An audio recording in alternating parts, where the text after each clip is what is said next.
So in this clip I'm splitting out a fireboard and I need to make it a bit thinner so I'm not drilling too much and putting too much effort into getting a coal.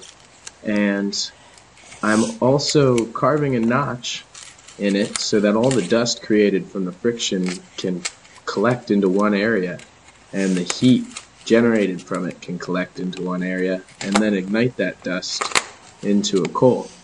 If you notice the rolling action with my knife, I'm applying pressure at 45-degree angles and then just rolling the fireboard back and forth, and that helps slice in and make the notch a little bit faster.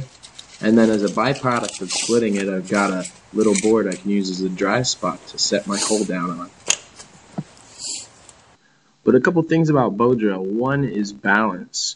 You'll notice that you want to make sure that you keep that spindle straight up and down and not wobbling too much with your pressure.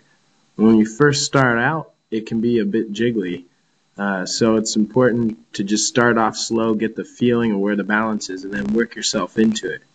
Another thing, really important key element is your anchor, and that's where your wrist is. You want to make sure your wrist is braced firmly against your shin, so that'll provide you a lot of support.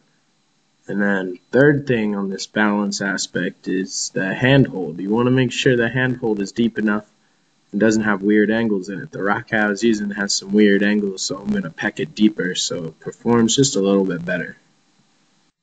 So the spindle was grapevine and the fireboard was just some medium density firewood, but the grapevine seemed to work pretty well, just hard finding some dead stuff.